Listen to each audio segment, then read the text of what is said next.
Hello दोस्तों, स्वागत है आपका आज के इस नए वीडियो में, जिसमें हम लोग पढ़ने जा रहे हैं त्रिकोणमिति के आगे। और इसमें हम गणित पढ़ेंगे, त्रिकोणमिति के आगे एप्लीकेशन उसका कुछ पढ़ना है, जिसमें हम ऊंचाई और दूरी को पढ़ेंगे। ठीक है, तो ऊंचाई और दूरी जो कि आपका अध्याय नंबर 9 है एनसीईआरटी के अनुसार।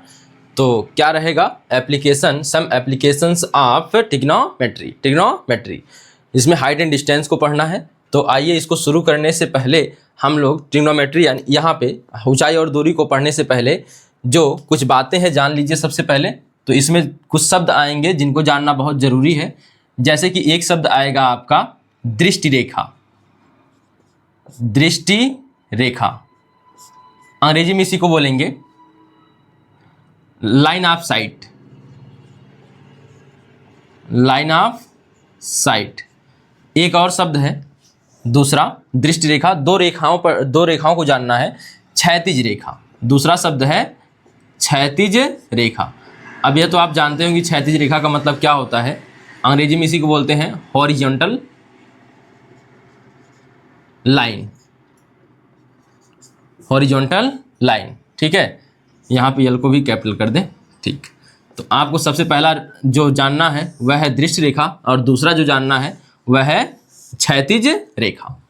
तो यहाँ पे एक चीज़ यहाँ पे देखिए, अगर कोई व्यक्ति किसी वस्तु को देखता है तो जो आंखों से लेकर वस्तु तक की जो बीच में रेखा बनती है उसे कहते हैं दृष्टि रेखा, ठीक है। अगर किसी वस्तु को देख रहा है, जैसे यहाँ पे कोई वस्तु ऊपर की तरफ है, मान लेते हैं यहाँ पे है, एक व्यक्ति यहाँ पे खड़ा है, ठीक है। ये देखिए कोई व्यक्ति है, अब व्यक्ति भूमि पे खड़ा होगा, ठीक है। तो यहाँ से कुछ दूरी होगी इसकी, तो उसको छोड़िए अभी। यहाँ से व्यक्ति की आंख जो होगी यहाँ से यहाँ तक की देखने में, अगर यह व्यक्ति इसे देखेगा तो यहाँ से यहाँ तक की एक रेखा खींची जा सकती है, सरल रेखा, ठीक है। तो इसे ही कहते हैं दृष्टि रेखा। क्या कहते हैं? दृष्टि रेखा। और इसकी आंखों के समांतर या धरातल के समांतर एक रेखा खींची जा सकती है, आंखों से सीधे खींची जा सकती है, आंखों से सीधी रेखा, ठीक है। क्षैतिज रेखा, यह क्षैतिज रेखा है। यह धरातल की क्या है? यह है आपका धरातल। तो यह धरातल की क्या निकल के आ रहा? समांतर। तो धरातल के समांतर आंखों से सीधी जो जाने वाली रेखा होती है उसे कहते हैं क्षैतिज रेखा। तो यह हो गई दृष्टि रेखा, और इसे ही कहेंगे क्षैतिज रेखा, ठीक है। तो देखिए यह है क्या? क्षैतिज रेखा। तो दृष्टि रेखा किसे कहते हैं? यहाँ पे है क्या? वस्तु। क्या है? वस्तु है। और यहाँ पे क्या है? कोई दर्शक है, बंदर नहीं है। क्या है? दर्शक है। या इसी को कहेंगे एक शब्द प्रेक्षक भी बोल सकते हैं। क्या बोल सकते हैं? प्रेक्षक भी बोल सकते हैं, चाहे दर्शक बोलिए चाहे प्रेक्षक। तो प्रेक्षक या दर्शक जब किसी वस्तु को देखता है, तो प्रेक्षक की आंखों और वस्तु के बीच की जो सीधी रेखा होती है उसे ही कहते हैं दृष्टि रेखा, ठीक है। और क्षैतिज रेखा क्या है?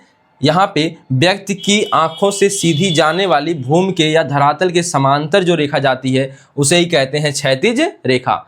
तो धरातल के समांतर व्यक्ति के आंखों से सीधे जाने वाली रेखा क्या कहलाती है? क्षैतिज रेखा कहलाती है। तो दोनों को आपने देख लिया, इसको आइए लिखते हैं। देखिए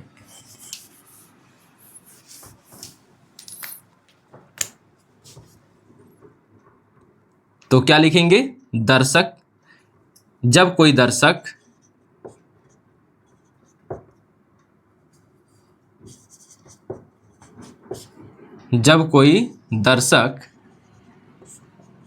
किसी वस्तु को देखता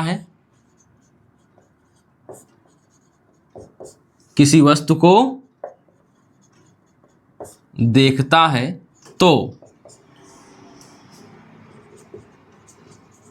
उसकी आंख व वस्तु को मिलाने वाली रेखा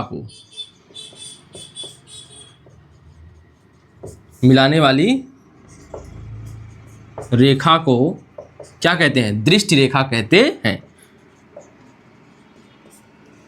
दृष्टि रेखा कहते हैं, ठीक है। देखिए जब कोई दर्शक या प्रेक्षक भी शब्द इस्तेमाल कर सकते हैं, किसी वस्तु को देखता है तो उसकी आंख व वस्तु को मिलाने वाली रेखा, आप यहाँ पे सरल रेखा भी लिख सकते हैं, मिलाने वाली सरल रेखा को दृष्टि रेखा कहते हैं। यानी क्या कहते हैं? Line of site. तो चित्र बनाना चाहे तो यह बन सकता है। यहाँ पे मान लेते हैं कोई वस्तु है, यह हो गई क्या, वस्तु। यहाँ पर धरातल है, यहाँ पर कोई व्यक्ति खड़ा है इस प्रकार से, ठीक है। अब बन गया है, चाहे यह अपनी आंखों से देख रहा है, बेचारा गुस्से में लग रहा है। देखिए ये भी सोच रहा होगा इसका फोटो मैंने क्यों ऐसा बना दिया। तो देखिए यह वाली जो रेखा, इसकी आंख से यहाँ तक की वस्तु तक की रेखा जो है, इसे कहते हैं दृष्टि रेखा। दुष्ट रेखा नहीं, दृष्टि रेखा कहते हैं, ठीक है। अब इसकी आंखों से जो सीधे निकलेगी धरातल के समांतर, धरातल के समांतर, वह क्या कहलाएगी, यहाँ पे धरातल के समांतर यह कहलाएगी क्षैतिज रेखा। तो क्षैतिज रेखा, हॉरिजॉन्टल लाइन क्या कहेंगे तब, दर्शक की आंखों से सीधे जाने वाली रेखा किसके समांतर, धरातल के, धरातल के, ठीक है। देखिए ज़्यादातर सवाल जब हम लगाएंगे ना तो धरातल को त्याग कर हम सीधे आंखों से ही बात करें, मतलब आंखों से बात करने का मतलब है कि आंख से ही यह लाइन ड्रॉ करेंगे, ठीक है। तो अभी देखिएगा सवाल जब आएंगे तो पता चल जाएगा। तो यहाँ पे देखिए इसकी परिभाषा क्या बनेगी, क्षैतिज रेखा की, तो दर्शक की, या फिर क्या लिख सकते हैं, प्रेक्षक की, दर्शक की आंखों से, दर्शक की आंखों से सीधी सीधी व धरातल के समांतर जाने वाली रेखा, जाने वाली रेखा क्षैतिज रेखा कहलाती है, क्षैतिज रेखा कहलाती है, ठीक है। देखिए दर्शक की आंखों से सीधी व धरातल के समांतर, यहाँ पे चित्र बना हुआ है, यही चित्र दोनों जगह काम में आ जाएगा, ठीक है। तो दर्शक की आंखों से सीधी व धरातल के समांतर जाने वाली रेखा क्षैतिज रेखा कहलाती है। अब यहाँ पे एक चीज और कॉन्सेप्ट आएगा, यहाँ पे देखिए जब कोई व्यक्ति किसी वस्तु को देखेगा जो कि उसके ऊपर है तो इसको जो होगा अपना सिर उठाना पड़ेगा। तो इस तरह से क्षैतिज और दृष्टि रेखा के बीच एक कोण बनेगा, ठीक है। क्या बनेगा, एक कोण बनेगा। अगर यह वस्तु ऊपर है तो इस कोण को कहते हैं उन्नयन कोण। क्या कहते हैं, उन्नयन कोण। अगर यह वस्तु इसकी आंखों से नीचे होती तो यह क्या कहलाता, यह कहलाता अवनमन कोण। जैसे मान लेते हैं यहाँ पे यह वस्तु यहाँ पर कोई है, तो यहाँ से जब यह देखता तो यह वाला कोण क्षैतिज रेखा के साथ जो बनता है इसे कहते हैं अवनमन कोण। तो सबसे पहले वह दोनों उतार लीजिए, फिर हम इसकी बात करते हैं, ठीक है, उन्नयन कोण और अवनमन कोण की। तो पहले इसको उतारिए। तो देखिए अब देखते हैं अवनमन कोण और उन्नयन कोण, ठीक है, उन्नयन कोण और अवनमन कोण। तो angle of elevation and angle of depression. तो सबसे पहले देखते हैं उन्नयन कोण।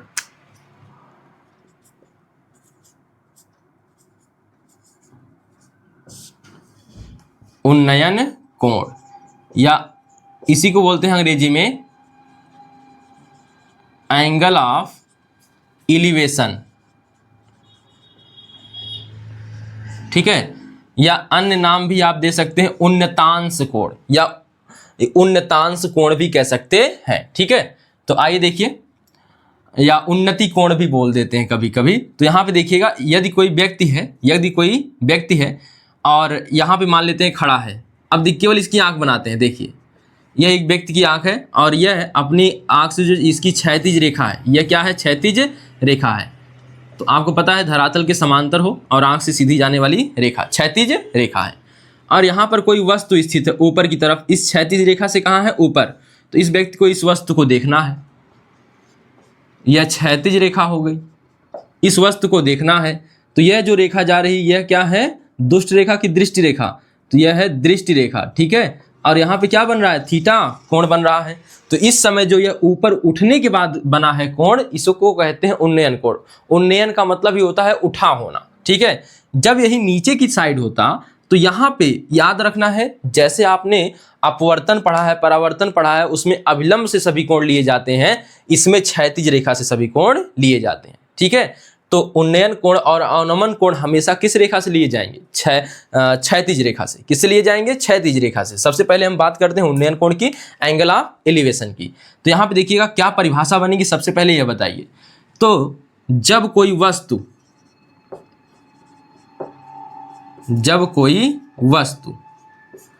देखिए, जब कोई वस्तु क्षैतिज रेखा से ऊपर स्थित हो, किससे? क्षैतिज रेखा से ऊपर। जब कोई वस्तु दर्शक की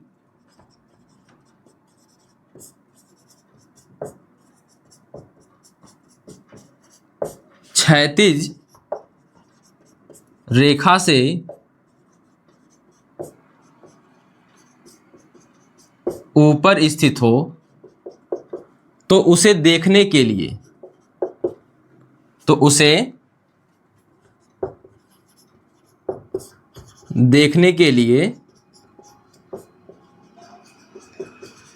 दर्शक को अपना सिर ऊपर उठाना पड़ता है। ऊपर उठाएगा ना, ऊपर उठाना पड़ता है। इस प्रक्रिया में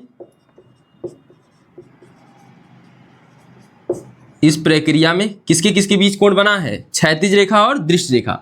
इस प्रक्रिया में दृष्ट रेखा व क्षैतिज रेखा के बीच जो कोण बनता है उसे उन्नयन कोण कहते हैं। इस प्रक्रिया में क्षैतिज रेखा, या दोनों में से कोई पहले लिख दीजिए, क्षैतिज रेखा व दृष्टि रेखा के बीच बनने वाला कोण क्या कहलाता है?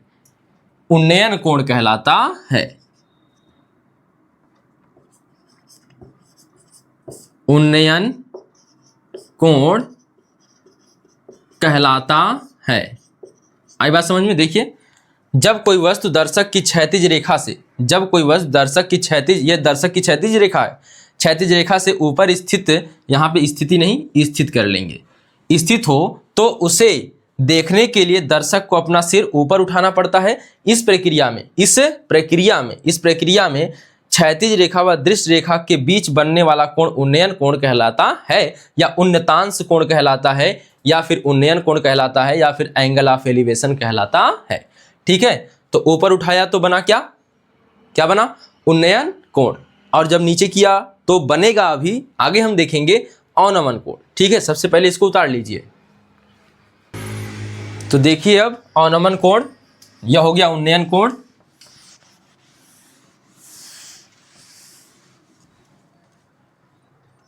यह हो गया उन्नयन कोण, पढ़ लिए हैं। अब क्या पढ़ना है? अवनमन। तो देखिए, अवनमन कोण,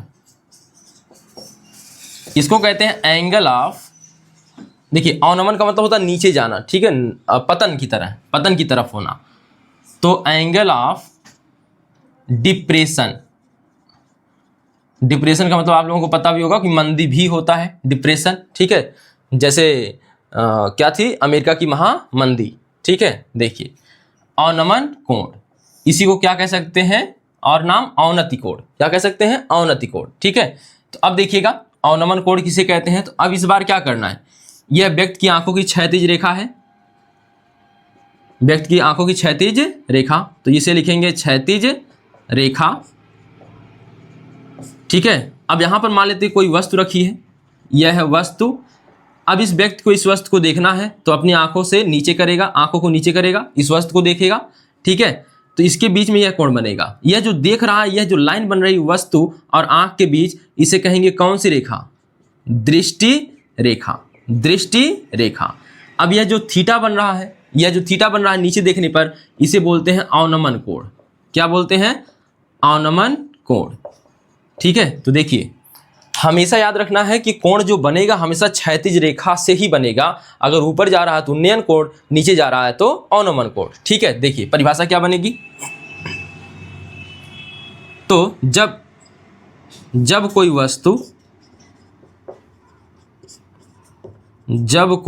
वस्तु दर्शक की आंख की क्षैतिज रेखा से कहाँ स्थित हो? नीचे के ऊपर, नीचे, क्षैतिज रेखा से नीचे स्थित होती है, नीचे स्थित होती है तो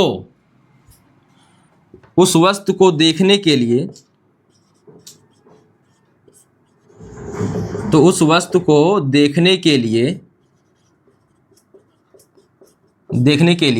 दर्शक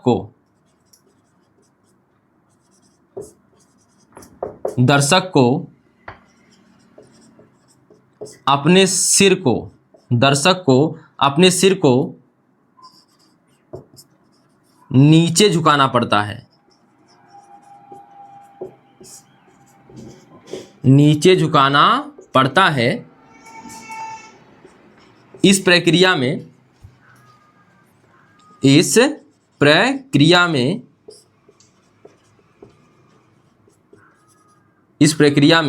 दृष्टि रेखा, अब दर्शक लिखने की आवश्यकता नहीं है, दृष्टि रेखा व क्षैतिज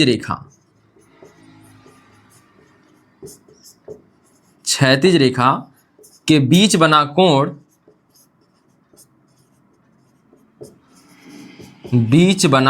कोण अवनमन कोण कहलाता है। अवनमन कोण कहलाता है। ठीक है, तो देखिए जब ऊपर निहारेंगे यानी देखेंगे तो क्या बनेगा, उन्नयन कोण। जब नीचे निहारेंगे यानी देखेंगे तब क्या बनेगा, अवनमन कोण बनेगा। जैसे आप मौत के कुएं के पास अगर कभी गए हो तो उसमें आप नीचे देखते हैं, झांकते हैं, तो उस समय आपकी क्षैतिज रेखा इधर होती है और आप देख रहे हैं इधर, तो यहाँ पे इस समय जो इनके बीच कोण बनेगा इसे क्या कहेंगे, अवनमन कोण कहेंगे। ठीक है, जब कोई जहाज जा रहा हो ऊपर देखते हो तो इस तरह से क्षैतिज रेखा इधर जा रही है और देख रहे हैं इधर, तो यानी इस समय कौन सा कोण बनेगा, उन्नयन कोण। ठीक है, तो यहाँ पर हमें निर्धारित करने के लिए दो ही रेखाएं हैं किसी भी कोण को, क्षैतिज रेखा और दृष्टि रेखा। अगर क्षैतिज रेखा से ऊपर है दृष्टि रेखा तो उन्नयन कोण, अगर क्षैतिज रेखा से नीचे है दृष्टि रेखा तो अवनमन कोण बनता है। ठीक है, तो इसको उतार लीजिए। फिर हम आते हैं प्रश्नावली की तरफ। देखिए प्रश्नावली 9.1 हाइट एंड डिस्टेंस की प्रश्नावली पहली, जिसमें यह पहला सवाल है। इस सवाल को शुरू करने से पहले एक चीज और देख लीजिए। यहाँ पे हमने अभी देखा था कि यह अगर क्षैतिज रेखा है, क्या है, क्षैतिज रेखा, और अगर वस्तु नीचे है तो यह होगी कौन सी रेखा, दृष्टि रेखा। यही ना, क्या होगी, दृष्टि रेखा। तो यह धरातल हो जाएगा नीचे की तरफ, यह नीचे क्या हो जाएगा, धरातल हो जाएगा। ठीक है, और यहाँ पर अगर व्यक्ति की आंख है तो यहाँ पर यह वाला कोण जो बनेगा यह कौन सा कोण होगा, अवनमन कोण। कौन सा कोण होगा, अवनमन कोण। यानी कि अवनमन कोण अगर हम यक्स माने, यह थीटा बना है, क्या बना है, थीटा। अवनमन कोण या यक्स भी मान सकते हैं, तो यह अवनमन कोण है। ठीक है, अब अगर यहाँ धरातल को लिया जाए, सामान्यतः धरातल को समतल माना जाता है और यहाँ पे देखिए सीधी रेखा मानी जाती है, क्षैतिज रेखा भी सीधी है, तो दो समांतर क्या बन गई, रेखाएं। कक्षा 9 की प्रमेय से यदि समांतर रेखाओं कोई तिर्यक रेखा काटती है तो एकांतर अंतर कोण बराबर होते हैं। तो यानी जो यहाँ पर है यही कोण यहाँ पे भी बनेगा, और इस समय यह कोण क्या कहलाएगा, उन्नयन कोण कहलाएगा। तो यह है उन्नयन कोण और अवनमन कोण में संबंध। उन्नयन कोण और अवनमन कोण में संबंध। अगर आपको अवनमन कोण देता है सवाल में तो आप उसे कन्वर्ट करेंगे पहले उन्नयन कोण में, फिर सवाल को लगाएंगे। फिलहाल इस सवाल में तो ऐसा कुछ भी नहीं है, लेकिन आगे आने वाले सवाल में मिलेगा। तो सबसे पहले यह जान लीजिए कि अवनमन कोण जब देता है तो हम उसे कन्वर्ट करते हैं किसमें, उन्नयन कोण में, और यह दोनों कोण आपस में क्या हो जाते हैं, बराबर हो जाते हैं। ठीक है, तो आइए सवाल पर आते हैं। देखिए क्या लिखा है, सर्कस का एक कलाकार है, एक 20 मीटर लंबी डोर पर चढ़ रहा है। ठीक है, जो अच्छी तरह से तनी हुई है और भूमि पर सीधे लगे खंभे के शिखर से बंधा हुआ है। यानी कि एक खंभा है, पीने वाला नहीं। ठीक है, यह देखिए एक भूमि, अब खंभा भूमि पर ही होगा ना, तो देखिए भूमि पर खंभा है, यह हो गया आपका खंभा। इससे एक डोर तनी हुई है, एकदम बंधी हुई है एक बिंदु से कहीं से। ठीक है, तो सर्कस का एक कलाकार है, एक 20 मीटर लंबी डोर पर चढ़ रहा है जो अच्छी तरह से तनी हुई है और भूमि पर सीधे लगे खंभे के शिखर से बंधी हुई है। अतः अब यहाँ पे एक चीज और बताइए कि यह जब तनी हुई है और बंधी हुई है, इस पे चढ़ना है, तो हवैया में थोड़ा जाके चढ़ेगा खंभा पे, खंभा पे जाके थोड़ी चढ़ेगा, इसको यहाँ से चढ़ना है, इसी पर केवल चढ़ना है। तो इसका मतलब यह हो गया हमारा, यहाँ पे एक चित्र हमने बनाया जिसमें यह बताइए जब खंभा सीधा होता है तो उसमें कोण कै डिग्री का बनता है, 90 डिग्री का। यानी जो त्रिभुज हमारा निर्मित होगा वह समकोण त्रिभुज होगा। तो आपको हमेशा हाइट एंड डिस्टेंस में समकोण त्रिभुज ही मिलेगा, इसमें दो राय नहीं है। तो देखिए, तो यहाँ से सीधे जो भूमि से सीधे लगे खंभे के शिखर से बधा हुआ है, यदि भूमि स्तर के साथ डोर द्वारा बनाया गया कोण, यह भूमि स्तर है, यह क्या है, भूमि स्तर। तो भूमि स्तर के साथ यह है डोर, ठीक है, यह है डोर। तो भूमि स्तर के साथ जो डोर कोण बना रही है उसका मान दिया है आपको कहाँ, 30 अंश, ठीक है। कह रहा खंभे की ऊंचाई याद कीजिए, तो हम मान लेते हैं खंभे की ऊंचाई h है। क्या मान लेते हैं, खंभे की ऊंचाई पूरा क्या है, h, ठीक है। तो यहां पे देखिए सवाल को हल कैसे करेंगे। तो सबसे पहले जो दिया है वह लिखते हैं। तो क्या दिया है, देखिए दिया है, यहां पे इसको मान लेते हैं थीटा, कोण थीटा बराबर, यानी थीटा बराबर क्या अंश, 30 अंश। क्या अंश दिया है, 30 अंश। एक देखिए कलाकार, यहाँ पे डोर की भी लंबाई दी हुई है, कितना है, 20 मीटर। डोर की लंबाई कितना दी गई है, 20 मीटर। थीटा बराबर 30 अंश, डोर की लंबाई बराबर, यह थीटा कौन सा कोण है यह भी बताइए, तो उन्नयन कोण, ठीक है। यहाँ पे हम लिखना चाहें तो लिख सकते हैं थीटा बराबर 30 अंश, ठीक है। तो डोर की लंबाई इससे किसे दिखाए हैं, AC, आप नाम रख लीजिएगा ऐसे ही, कोई भी त्रिभुज बनाए तुरंत नाम रख दीजिए। AC बराबर कै मीटर, तो 20 मीटर है। AC बराबर कितने मीटर है, 20 मीटर है, ठीक है। तो अब डोर की लंबाई आपको 20 मीटर मिल गई है, कोण भी मिल चुका है। अब ज़्यादातर त्रिकोणमिति के सवालों में tan से काम चल जाता है, लेकिन कहीं कहीं पर sin और cos का भी प्रयोग करना पड़ता है। तो आइए देखते हैं संबंध क्या हमें खोजना है, हमें ज्ञात क्या करना है। यह दिया है इतना, ज्ञात क्या करना है, ज्ञात करना है क्या, खंभे की ऊंचाई,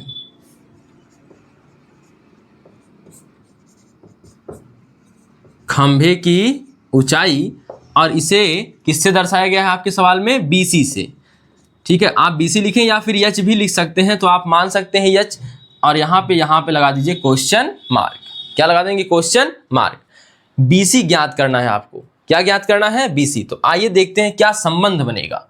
हमें केवल दो भुजाओं में संबंध देखना है, और क्यों देखना है, क्योंकि हमें दो भुजाओं के संबंध को त्रिकोणमिति अनुपात में बताया गया है। अगर हम देखें, यह देखिए 20 दिया हुआ है, एक दिया रहेगा, एक जो ना दिया हो उसको लेंगे। तो जो ज्ञात करना है वह ले लेंगे। यश नहीं पता है, 20 पता है, तो इन दोनों में संबंध क्या बनता है, इन दोनों में संबंध क्या बनता है, तो बताइए। अगर हम बात करें कर्ण और लंब की, इसके सामने की यह भुजा कर्ण लंब कहलाएगी और 90 के सामने कर्ण कहलाएगी। तो हमारा जो संबंध बनेगा यहाँ पर साइन थीटा का बनेगा। किसका बनेगा, साइन थीटा का। तो यहाँ पे क्या हो जाएगा, आपको ज्ञात करना है, लिख लिए हैं, तो हल लिखेंगे। क्या लिखेंगे, हल। यहाँ पे हल नहीं लिखेंगे सबसे पहले, अब यहाँ पे हल लिखेंगे, ठीक है। तो क्या लिखेंगे, आप लिखना चाहें तो लिख लीजिए, माना खंभे की ऊंचाई h है, माना खंभे की ऊंचाई h है। देन किस त्रिभुज में, समकोण त्रिभुज ABC में। देन समकोण त्रिभुज, देखिए ऐसे लिखना पड़ेगा, समकोण त्रिभुज ABC में यह लगा लीजिए आप क्या, त्रिकोणमिति अनुपात। तो आप बताइए, हमको एक भुजा पता है, याद रखना है कैसे लगेगा सवाल, आपको एक भुजा पता होगी, एक गायब होगी, ज्यादातर मामलों में यही होगा। अब उन दोनों भुजाओं में आपको खोजना है कौन सा त्रिकोणमिति अनुपात का संबंध होगा। तो यहाँ पे हमने जब खोजा तो यह कर्ण मिला, यह लंब मिला इस थीटा के लिए, यानी 30 अंश के लिए। यह लंब है, यह क्या है, कर्ण है। कर्ण तो फिक्स रहता है, तो लंब और कर्ण में क्या कोई संबंध आपने पढ़ा है, बिल्कुल पढ़ा है, वह है साइन थीटा का। तो लिखेंगे साइन थीटा बराबर क्या होता है, लंब बटे कर्ण, लंब बटे कर्ण। थीटा का मान पता है, उन्नयन कोण है, थीटा कहाँ गया, उन्नयन कोण 30 अंश, यहां पे हमने रख दिया 30 अंश। लंब का मान पता है कि नहीं पता है, लंब तो यही है, 30 के सामने लंब यानी h। कर्ण यानी कौन, कर्ण माने AC, यानी 20 लिख सकते हैं, डायरेक्ट आप 20 लिख दीजिए, ठीक है। देखिए कर्ण हो गया 20, लंब हो गया h। इसका मान पता है साइन 30 का, 1/2। साइन 30 का मान कितना होता है, 1/2, h बटे 20 हो गया। आगे लिखिए, यहां पे देखिए यह 2h हो जाएगा, यह 20 हो जाएगा, तो 2h बराबर यानी 2h बराबर 20, देन h बराबर 2 से यह 20 कट जाएगा 10 मीटर, यह हो जाएगा आपका आंसर। अंत में एक लाइन में सवाल खत्म करेंगे लिख के क्या, अतः खंबे की ऊंचाई 10 मीटर है, अतः खंबे की ऊंचाई 10 मीटर है। तो आपको केवल इतना याद रखना है, आपको एक जो ज्ञात करना है वह लेना है और एक भुजा जिसका मान दिया गया है वह लेना है, आराम से आपका सवाल हल होता चला जाएगा। तो आपको केवल करना क्या है, आपको किसी तरह से यह दो भुजाओं का संबंध ढूंढ लेना है। किन्हीं दो भुजाओं में संबंध मिल गया तो हम साइन की तरफ, टेन की तरफ, कॉस की तरफ जा सकते हैं और एक यहाँ पे कोण तो आपको दिया ही जाएगा। ठीक है, तो आराम से यह सवाल लग जाएगा। तो इस सवाल को पहले उतार लीजिए, फिर हम आते हैं अगले सवाल पर। आइए देखिए दूसरा सवाल। आंधी आने से एक पेड़ टूट जाता है और टूटा हुआ भाग इस तरह मुड़ जाता है कि पेड़ का शिखर जमीन को छूने लगता है। यानी कोई पेड़ है, आंधी आया, जैसे ये पेड़ है, आंधी आया, क्या हो गया, टूट गया। टूटने के बाद यह टूटा हुआ हिस्सा जमीन से इस तरह से मुड़ जाता है कि पेड़ का शिखर जो है, पेड़ का शिखर यानी यह वाला हिस्सा, पेड़ का शिखर जो है जमीन को इस प्रकार छूता है, जमीन को इस प्रकार छूता है कि इसके साथ 30 डिग्री का कोण बनाता है। यानी यह वाला जो कोण बनेगा यहाँ पे, ठीक है, एंगल ऑफ एलिवेशन यानी कि उन्नयन कोण बनेगा, वह क्या अंश का है, 30 अंश का है। ठीक, इसके बाद पेड़ के पाद बिंदु की दूरी, यानी पेड़ जो है उसके नीचे वाला बिंदु जो है जहां पेड़ का शिखर जमीन को छूता है 8 मीटर है, पेड़ की ऊंचाई ज्ञात कीजिए। तो आइए सबसे पहले चित्र बनाते हैं। सबसे पहले यह देखिए पेड़ मान लेते हैं, पूरा पेड़ इस प्रकार से था और यह देखिए धरातल है नीचे, यानी जमीन है या भूमि है। इसके बाद पेड़ मान लेते हैं यहां से टूट गया और यहां से टूटने के बाद यह पेड़ जो है यहां से टूट गया और यहां से टूटने के बाद आके यहां से मिल गया। ठीक है, तो यह देख लीजिएगा। अब यहाँ पे हम बना लेते हैं इसका नाम A, इसका नाम B, इसका नाम C और इसका नाम D। अब यहाँ पे एक चीज़ याद रखिए, CD जो होगा वही तो AC होगा। क्यों? क्योंकि यह टूटा हुआ हिस्सा इसका आके यहाँ पे गिरा है और इसके साथ जमीन के साथ किसना कोण बना लिया है, उन्नयन कोण 30 अंश का। थीटा का मान यानी कि हो गया कै अंश। तो अगर हम इसे लिखना चाहें तो थीटा बराबर यहाँ है 30 अंश, जो कि एक कैसा कोण है, उन्नयन कोण है। ठीक है, अब एक चीज और दिया है, हमसे कह रहा पेड़ की ऊंचाई बताइए, लेकिन एक चीज यहाँ पे अंत में देखिए, पेड़ के पाद बिंदु की दूरी, पेड़ के पाद बिंदु की दूरी यहां से, ठीक है, जहां पेड़ का शिखर जमीन को छूता है, जहां पेड़ का शिखर जमीन को छूता है 8 मीटर है। ठीक है, तो पेड़ के पाद बिंदु से दूरी, ठीक है, यहाँ पे एक की दूरी नहीं कह सकते, या की ही ठीक है, कोई बात नहीं, या से कह सकते हैं, से दूरी जहां पेड़ का शिखर जमीन को छूता है 8 मीटर है। यानी इन दोनों के बीच की दूरी कितनी है, 8 मीटर। तो इसको ऊपर बना लेते हैं, यह हो गया थीटा और यह कै अंश हो गया, 30 अंश। और यहाँ पे क्या आ जाएगा, फिर यह वाली दूरी है कितना, 8 मीटर। यानी जहां पेड़ का शिखर छूता है और पेड़ के पाद बिंदु के बीच की दूरी 8 मीटर है। ठीक है, तो आपको यह याद रखना रहेगा यहाँ पे थोड़ा सा कि AC बराबर ही क्या है, CD है।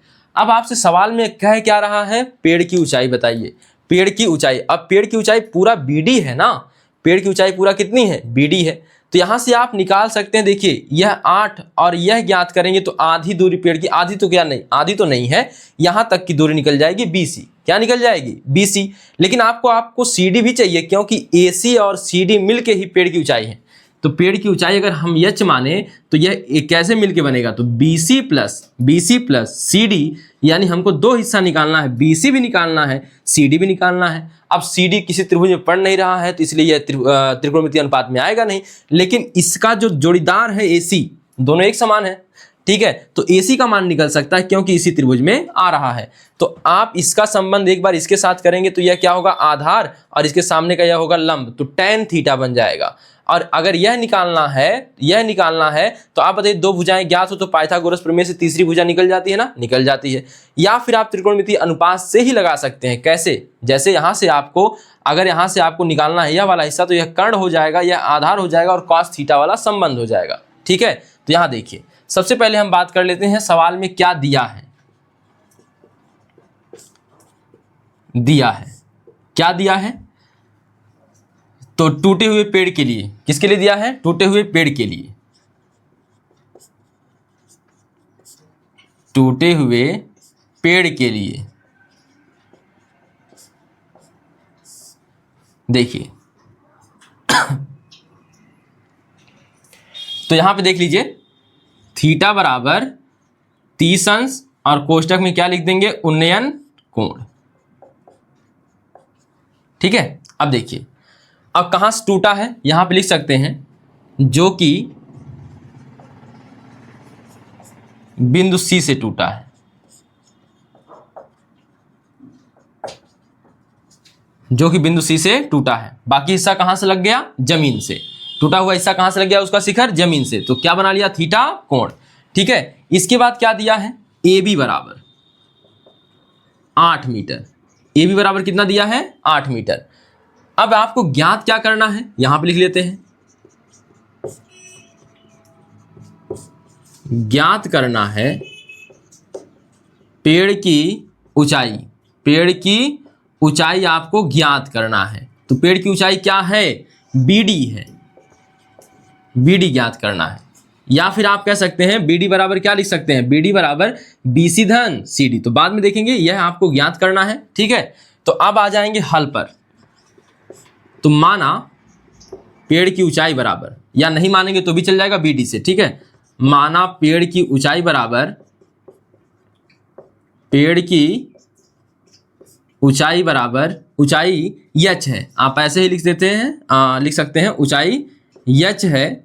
ठीक है, देन समकोण त्रिभुज। अब आ जाएंगे हम सीधे समकोण त्रिभुज में। समकोण त्रिभुज किस में आएंगे, देखिए ए बी सी में। ए बी सी में। ठीक है, अब अगर समकोण त्रिभुज ए बी सी में आ रहे हैं तो बताइए किस किस में संबंध खोजें सबसे पहले हम। तो आप कोई भी संबंध लेके चलिए, चाहे इधर से लेके चलिए क्योंकि यह भी निकालना है, चाहे इधर से लेके चलिए क्योंकि यह भी निकालना है आपको, बीसी भी। तो आइए बीसी वाला लेके चलते हैं। tan 30 अंश, देखिए यह, देखिए यह 30 के लिए क्या बनेगा, लंब बनेगा, और यह क्या बनेगा, आधार। तो अगर यह लंब बन रहा है या आधार बन रहा है तो बताइए दोनों में संबंध कौन सा आता है, tan थीटा का। tan थीटा बराबर क्या होता है, लंब बटे आधार होता है। लंब बटे आधार होता है। तो समकोण त्रिभुज ABC में tan थीटा बराबर क्या लगा लेंगे, लंब बटे आधार। लंब बटे आधार, tan थीटा बराबर लंब बटे आधार है। तो थीटा का मान बताइए कितना है, 30 अंश। लंब का मान कितना है, लंब का मान देखिए पता नहीं है तो आप BC रख दीजिए सीधे, और बटे आधार कितना है, 8 बटे आधार कितना हो जाएगा, 8। tan 30 अंश का मान हो जाएगा 1 बटा करड़ी में 3, और यह हो जाएगा BC बटे 8। इसको हल करेंगे तो क्या मिलेगा, तो आइए आगे यहाँ हल कर लेते हैं। ठीक है, तो यहाँ देखेंगे तो यहाँ पे देखिए यह हल करेंगे तो BC करड़ी में 3, यह 8 एक कम 8 हो जाएगा। या सीधे कहें तो यह BC, यह वाला 8 यहाँ कर दीजिए तो आपको BC के बराबर मिल जाएगा 8 एक कम 8 बटे करड़ी में 3। या देन लिख सकते हैं BC बराबर 8 बटा करड़ी में 3। या तो आप इसका कॉन्जुगेट करके गुणा कर लीजिए, या फिर संयुग्मी में गुणा कर लीजिए, या फिर रहने दीजिए ऐसे ही, BC को बाद में देख लेंगे। ठीक है, अब हमारे पास एक आ गया BC। तो क्या आ गया, यहाँ पे आप यहीं पे लिख लें BC बराबर क्या मिल जाएगा, 8 बटा करड़ी में 3। तो BC बराबर हमको मिल गया 8 बटा करड़ी में 3। यहाँ से हटा लेते हैं। पुनः उसी त्रिभुज में आप कह सकते हैं, पुनः इसी त्रिभुज में आप कह सकते हैं cos थीटा लगाकर, क्योंकि अब यह भी चाहिए, क्योंकि यह टूटा हुआ हिस्सा है, इसी में जोड़ेंगे तो पूरा पेड़ बनेगा। पूरे पेड़ की लंबाई ऊंचाई ज्ञात करनी है। तो यहाँ पे देखेंगे अगर आपको यह जोड़ना है, इसमें लाके इसमें जोड़ना है, यह वाला हिस्सा लाके, यानी कि यह जो CD है यही गिरा हुआ है तो यही AC है। तो CD और AC बराबर है। तो अब CD की जगह पे CD नहीं निकल पाएगा तो हम AC निकाल लेंगे, फिर CD जगह पे रख देंगे। तो अब देखिए यहाँ पे क्या हो जाएगा, आप चाहे तो पाइथागोरस प्रमेय से लगा लीजिए। ठीक है, अब या लिख सकते हैं पुनः इसी में आप लगा लीजिए त्रिकोणमितीय अनुपात। पुनः त्रिभुज, समकोण त्रिभुज, कोण त्रिभुज ABC में क्या लगाएंगे इस बार यह चाहिए तो यह कर्ण है, यह आधार है, तो कर्ण बटे आधार, या आधार बटे कर्ण क्या होता है, cos थीटा। क्या होता है, cos थीटा बराबर क्या होता है, आधार बटे कर्ण बटे आधार। 1 मिनट, आधार बटे कर्ण होता है, सेक माने होता है कर्ण बटे आधार। ठीक है, आधार बटे यह क्या होता है, कर्ण। तो cos थीटा, थीटा का मान फिर से वही 30 है, 30 अंश, आधार कितना हो जाएगा यह बताइए। आधार तो 8 दिया है, कर्ण कितना दिया है इसका नाम नहीं पता है, तो AC जो दिया है वही लिख लीजिए। अब देखिए cos 30 अंश का मान होता है करड़ी में 3/2 और इसका मान होता है 8 है ही हुआ है, रखना क्या है AC, ठीक है। तो यहाँ पे अगर आप AC का मान निकालना चाहें तो यह देखिए 8 दूनी 16 हो जाएगा।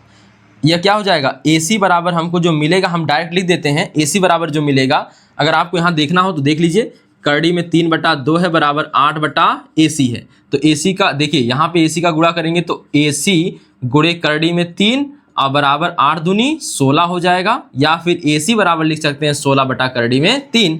तो हम डायरेक्ट लिख देते हैं यहाँ 16 बटा करड़ी में 3, 16 बटा करड़ी में 3, ठीक है। तो आप यह देख सकते हैं और यहाँ पे मिटा के अगर आगे बढ़े, क्योंकि अभी हमारा उत्तर नहीं आया है। हमें चाहिए क्या, हमें चाहिए पेड़ की पूरी ऊंचाई, पेड़ की ऊंचाई यानी BD चाहिए, ठीक है। क्या चाहिए BD।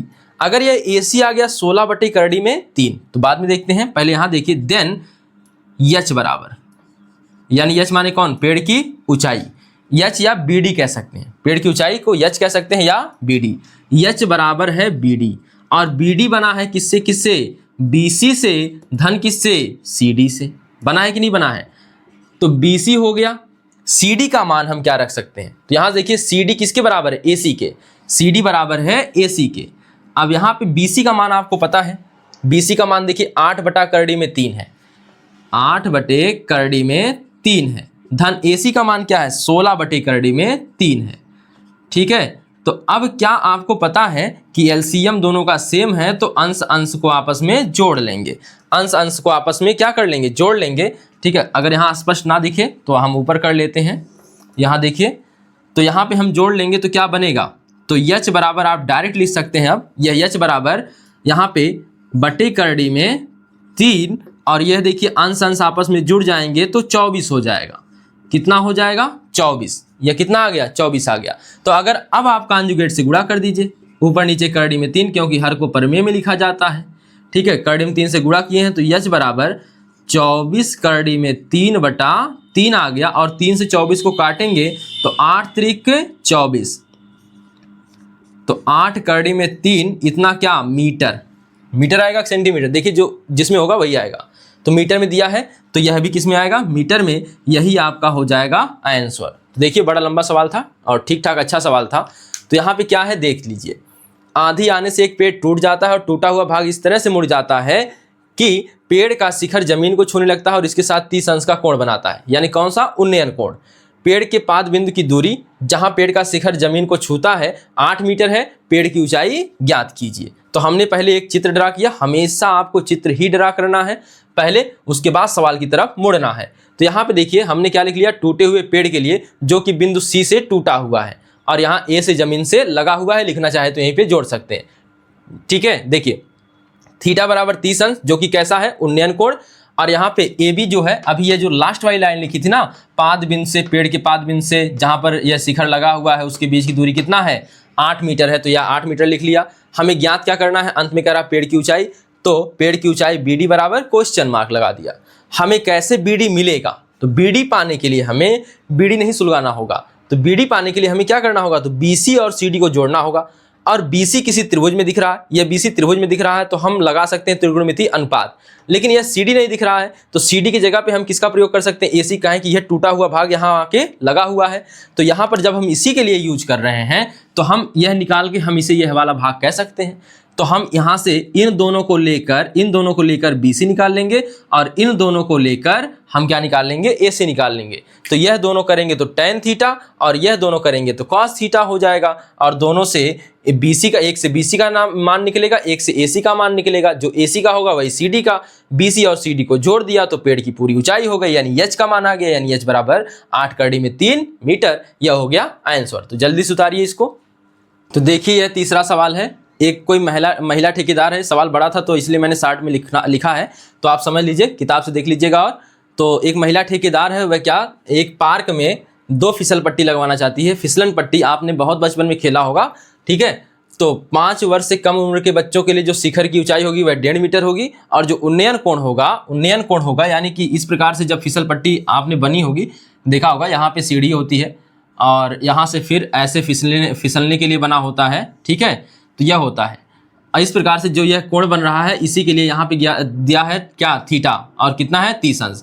तो कह रहा फिसल पट्टी की यह भूमि के साथ जो कोण है, फिसल पट्टी का भूमि के साथ जो कोण है वह क्या अंश है, 30 अंश है। तो दूसरके वाले का क्या है, 60 अंश है। और शिखर की ऊंचाई कितना है, 3 मीटर। इसमें शिखर की ऊंचाई 1.5 मीटर है, दूसरे में कितनी है, 3 मीटर। इसके लिए कोण का मान 30 अंश, इसके लिए कोण का मान 60 अंश, ठीक है। यानी फिसल पट्टी 2 है तो आंसर भी कितने आएंगे, 2। कह रहा सवाल में दोनों फिसल पट्टियों के लिए दोनों फिसल पट्टियों की लंबाई बताइए, दोनों फिसल पट्टियों की लंबाई बताइए। तो देखिए हल यहाँ पे देखते हैं हल, या आप कह सकते हैं पहले दिया है। तो सबसे पहला सवाल, इसमें ना 2 खंड कर लेते हैं। तो खंड 1, ठीक है, हल करते हैं खंड 1 को। देखिए खंड 1 तो किसके लिए है, 5 वर्ष से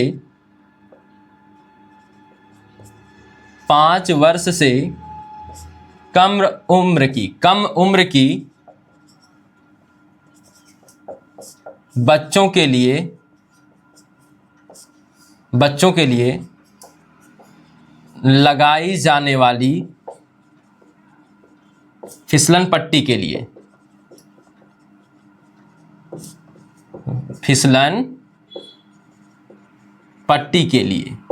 ठीक है। क्या क्या दिया है अब बताइए।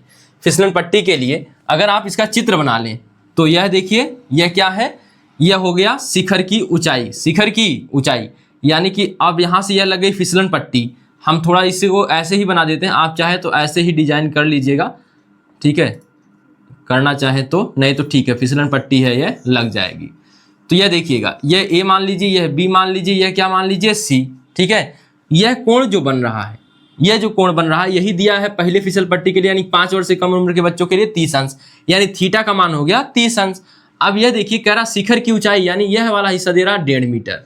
क्या दे रहा है, 1.5 मीटर, ठीक है। तो यहां पे आप लिख सकते हैं BC बराबर 1.5 मीटर, थीटा बराबर 30 अंश, कोष्टक में क्या लिख सकते हैं, उन्नयन कोण, ठीक है। अब यहां पे आपको ज्ञात करना है क्या, फिसल पट्टी की लंबाई, फिसलन पट्टी की लंबाई। अगर इसकी लंबाई ज्ञात करनी है तो बताइए आपको क्या निकालना होगा, तो आपको AC निकालना होगा। और AC का अब यह भुजा ज्ञात है, इसके साथ संबंध क्या होगा, यानी कर्ण और लंब का। यह देखिए इसके लिए तो यह लंब ही होगा ना, बी जो है BC, तो यहाँ पे 1.5 मीटर लंब होगा और यह क्या होगा, कर्ण होगा। तो हमें कर्ण और लंब में क्या संबंध मिलेगा, वह मिलेगा आपको साइन थीटा का, ठीक है। तो लिखेंगे थीटा बराबर 30 अंश, देन क्या निकालेंगे, समकोण त्रिभुज ABC में, समकोण त्रिभुज ABC में क्या आएगा यह बताइए, साइन थीटा बराबर क्या होता है, लंब बटे कर्ण, साइन थीटा बराबर लंब बटे कर्ण। तो अब बताइए साइन थीटा का मान कितना दिया है इसके लिए, 30 अंश, और कर्ण लंब का मान कितना दिया है, लंब का मान 1.5 मीटर, कर्ण का मान हमको ज्ञात करना है, उसी जगह क्या लिख लेंगे, AC, ठीक है। इसका मान क्या पता है आपको, साइन 30 का मान होता है 1/2 बराबर 1.5 बटे AC, यानी 1.5 बटे AC का 1 में गुणा करेंगे तो AC आएगा, और 2 का 1.5 में गुणा करेंगे तो पंखा आएगा, नहीं कितना आएगा, 3 आएगा। तो यह हो गया 3 मीटर। तो पहले जो 5 वर्ष से कम उम्र के बच्चे हैं उनके लिए जो फिसलन पट्टी लगेगी उसकी ऊंचाई होगी 3 मीटर। अब देखिए आगे खंड 2, यह हो गया खंड 1।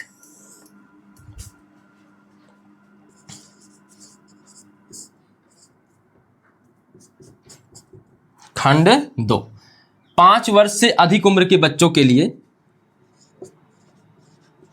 5 वर्ष से अधिक उम्र के बच्चों के लिए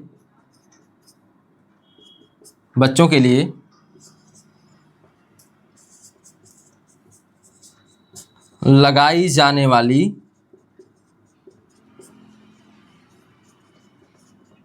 फिसलन पट्टी के लिए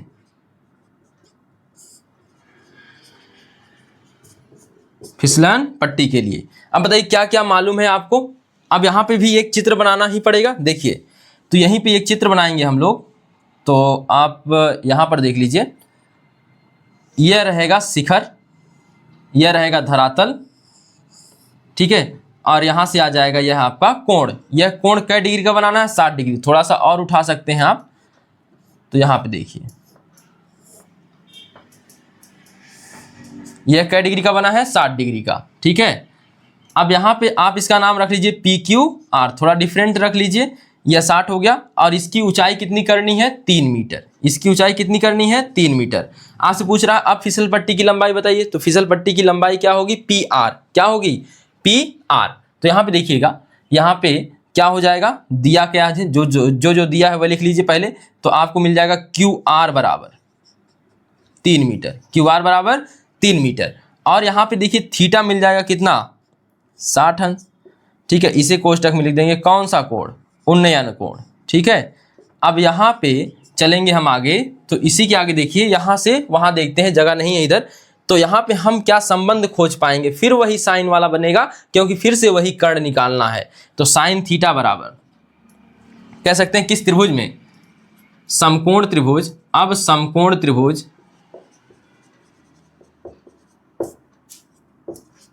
PQR में, समकोण त्रिभुज PQR में क्या बनेगा यह बताइए।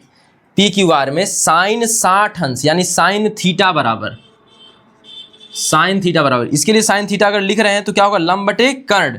लंब हो जाएगा इसका QR, या सीधे लिख देते हैं लंब बटे कर्ण होता है। तो साइन थीटा जो है उसका मान हो जाएगा साइन 60 अंश, और यहाँ पे जो आएगा लंब का मान आ जाएगा 3, और कर्ण का मान आपको ज्ञात करना है PR, और यही आएगा क्या आपका? फिसल पट्टी की, फिसलन पट्टी की लंबाई। और साइन 60 का मान होता है करड़ी में 3/2 बराबर 3/PR, ठीक है। अगर आप बात करें तो यह 3 दूनी कितना हो जाएगा? यह PR गुणे करड़ी में 3 हो जाएगा, और यह कितना हो जाएगा? 3 दूनी 6। तो क्या हो जाएगा यह? और हल करेंगे तो आपका, आप यहाँ पर 3 गुणे 2 ही लिख दीजिए, 2 ही लिखिए, ठीक है।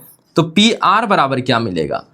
3 गुणे 2 बटे करड़ी में 3। इसको अलग हल करें तो हाई देखिए, यहाँ पे जो 3 है ऊपर वाला, हम इसे आप परिमेयीकरण भी कर सकते थे हल करके, लेकिन हम देखिए क्या कर रहे हैं यहाँ पे करड़ी में 3 गुणे करड़ी में 3, थोड़ा सा देखिए स्पेस कम पड़ेगा। तो PR बराबर करड़ी में 3 गुणे करड़ी में 3 गुणे 2 लिख सकते हैं, और बटे करड़ी में 3, करड़ी में 3 से करड़ी में 3 मर गया। अब बचा क्या?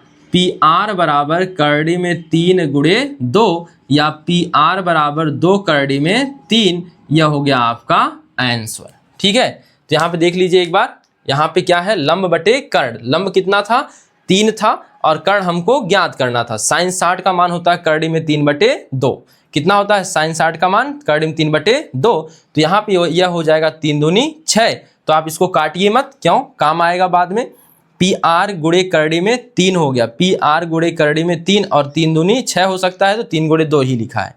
PR बराबर क्या हो जाएगा? यह करड़ी में 3 हर में चला गया, और करड़ी में 3 से यह 3 को काटेंगे तो करड़ी में 3 ही बच जाएगा, और गुणे 2, तो 2 करड़ी में 3 हो गया आंसर। अंत में एक लाइन में उत्तर लिख के समाप्त करेंगे क्या? अतः 5 वर्ष से कम उम्र के बच्चों के लिए फिसलन पट्टी की लंबाई 3 मीटर है, तथा 5 वर्ष से अधिक उम्र के बच्चों के लिए फिसलन पट्टी की लंबाई 2 करड़ी में 3 मीटर है, ठीक है। तो अंत में ऐसे ही उत्तर को फॉर्म करेंगे। अंत में एक लाइन यहाँ से प्रश्न से ही उत्तर की तरफ मोड़ेंगे। तो यहाँ पे यह वाली लाइन लिख लेंगे। सवाल को उतार लीजिए पहले।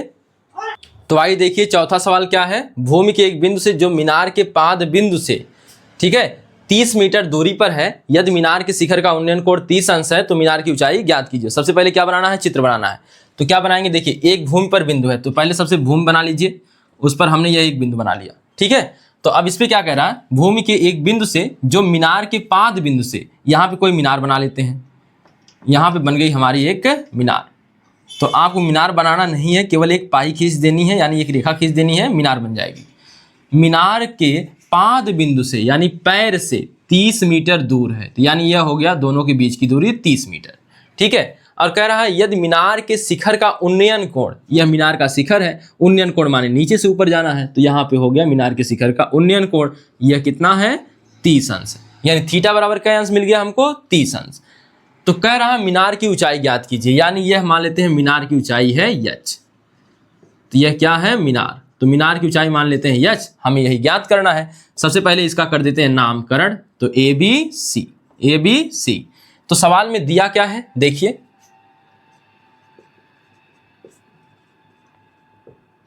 दिया है क्या क्या, अच्छा ये ना लिखने से बेहतर है आप हल करके लिख दीजिए सीधे हल। तो सवाल में जो जो दिया है वैसे ही लिख दीजिए आप, दिया है लिखने की जरूरत नहीं होती है। तो यहां पे देखिए क्या लिख देंगे, AB बराबर 30 मीटर, AB बराबर 30 मीटर, थीटा बराबर 30 अंश, और कोष्टक में लिख देंगे कैसा कोण है, उन्नयन कोण, ठीक है। अब यहाँ पे अगला जो जाएंगे आपको क्या ज्ञात करना है, मीनार की ऊंचाई, तो माना मीनार की ऊंचाई बराबर h, नहीं लिखेंगे तो भी कोई दिक्कत नहीं है, किससे काम चल जाएगा, मीनार की ऊंचाई के लिए BC से काम चल जाएगा। माना मीनार की ऊंचाई h है, ठीक है, माना मीनार की ऊंचाई h है, देन अब बताइए h ज्ञात करना है और कौन सी भुजा दी हुई है, यह देखिए 30 दिया है, h ज्ञात करना है, संबंध बताइए कौन होगा, यह 30 के लिए लंब होगा और यह आधार होगा, तो यहाँ पे संबंध बन जाएगा tan का, लंब बटे आधार, ठीक है। तो अब देखिए किस त्रिभुज में है, समकोण त्रिभुज ABC में, तो लिखेंगे समकोण त्रिभुज ABC में, समकोण त्रिभुज ABC में क्या बनेगा बताइए, tan थीटा बराबर क्या बनता है, लंब बटे आधार, थीटा का मान 30 अंश, लंब का मान h पता नहीं है तो h रख लीजिए जो आपने माना है, इसके बाद आधार का मान 30 मीटर, ठीक है। आप tan 30 का मान बताइए कितना होता है, 1/3 h बटा 30 हो गया बराबर में। अब यहाँ पे हल करेंगे तो 30 का 1 में गुणा करेंगे, या पहले h का करड़ी में 3 में करिए, तो h करड़ी में 3 बराबर 30, 1 में गुणा करेंगे 30 का तो 30 हो जाएगा। अब यहाँ पे करें, या h बराबर 30 बटा करड़ी में 3, परमेयीकरण कर दीजिए, करड़ी में 3 से नीचे गुणा, करड़ी में 3 से ऊपर गुणा, ठीक है। तो h बराबर कितना मिल जाएगा है, 30 का करड़ी में करेंगे तो 30 करड़ी में 3 रह जाएगा, ठीक है, और बराबर है करड़ी में 3 का गुणा करेंगे तो 3 हो जाएगा, और 3 से 3 यहाँ 3 से 3 जो है 30 को मार देगा तो कितना बचेगा 10, h बराबर हो जाएगा 10 करड़ी में 3, इतना क्या मीटर, यह हो जाएगा आंसर। अंत में एक लाइन चिपकाना है, वह क्या होगा, अतः किसकी ऊंचाई, मीनार की ऊंचाई, आपको मैं एक बार लिखी दूं, देखिए अतः यहाँ पे आंसर लिखने से बेहतर रहेगा, यहाँ पे अतः मीनार की ऊंचाई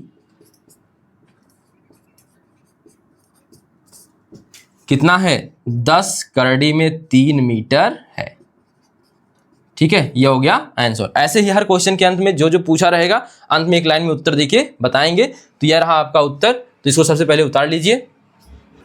उम्मीद है आप लोगों ने उतार लिया होगा और समझ में भी आया होगा। तो अब इस वीडियो में हम यहीं तक लगाते हैं, सवाल नंबर 1 से हो गया 4 तक, प्रश्नावली 9.1। तो हम लोग पढ़ लिए हैं प्रश्नावली 9.1 का सवाल नंबर 1 से लेके 4 तक, ठीक है। अब 4 के बाद जो भी अगले सवाल है हम देखेंगे अगले वीडियो में। इस वीडियो में यहीं तक, धन्यवाद।